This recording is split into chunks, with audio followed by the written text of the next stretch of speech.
fall down like St. John did in the Revelation when an angel came to him? No, he simply said, no, shut up, I'm busy. That's astonishing. This kind of gives you the character of Abraham, doesn't it? Pretty amazing stuff. See, this refusal of angelic assistance, actually, in the moment of supreme danger, this is introduced for this reason. What it's trying to do is explaining that it is God, and it's not his angel, who delivers. And this is the same idea found in the book of Abraham, you see.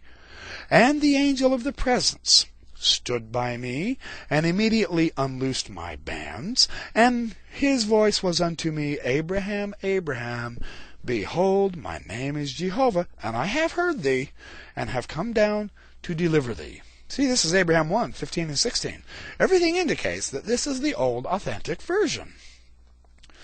Interestingly, whether it's the sacrifice of Abraham or Isaac, the role of Satan is the same in both. He does his very best to frustrate the whole business. He's in there to just shake things up and stop things happening, but of course he is thwarted. So, Roy Rosenberg. Now I have this study. This is on Nibley's page 325. I have Roy Rosenberg's study. I don't have it right now at the moment in front of me. Very interesting research.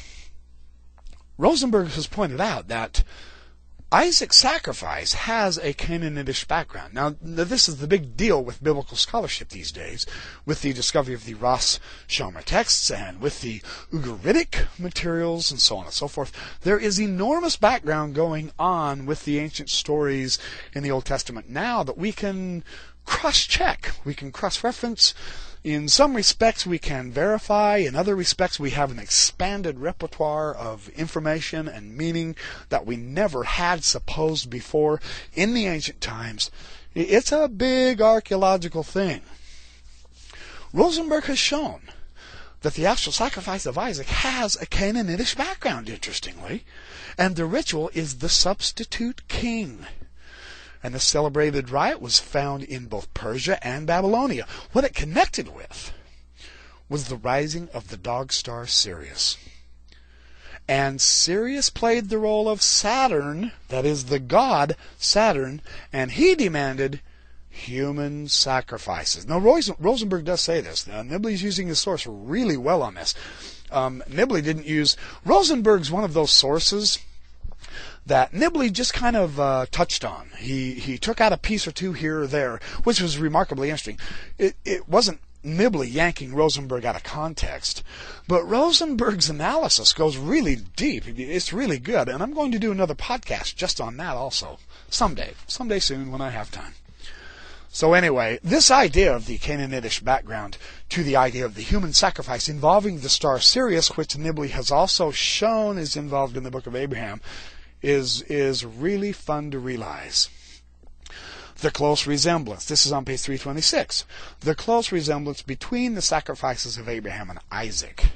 These do not destroy the authenticity of either story.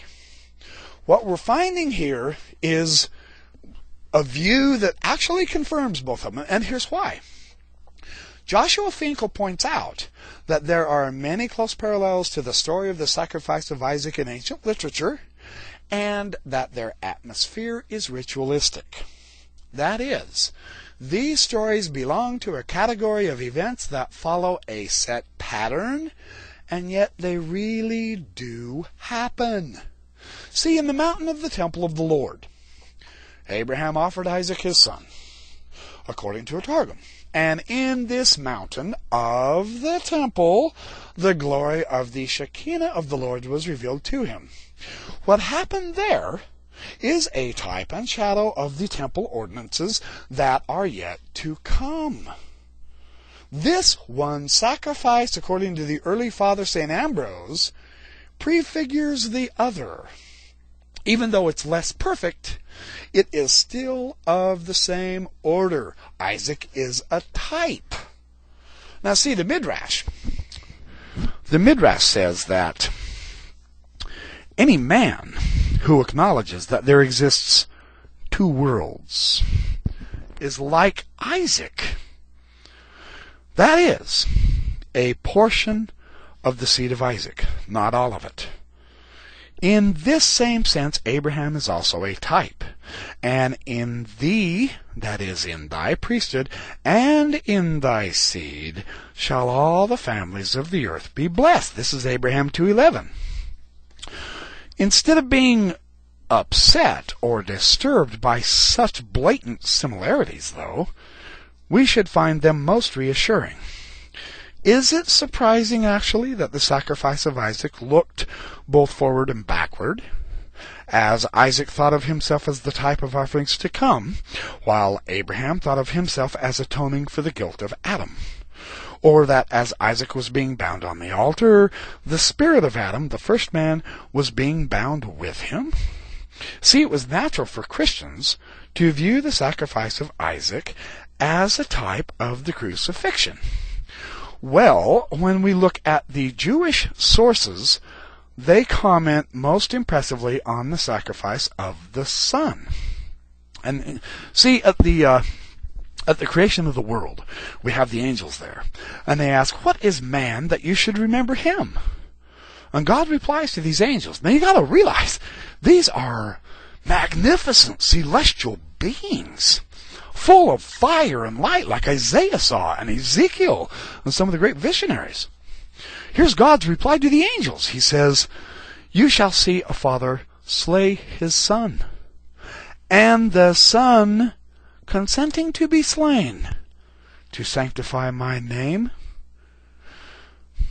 Very interesting. Well, if Isaac is a type of the Messiah as the suffering servant, this recalls Isaiah 53, and Rosenberg goes into this a little bit, as does Margaret Barker. Margaret Barker has some wonderful materials on the suffering servant that I'm putting together for a series of podcasts. I have so many series of podcasts to do, I can't...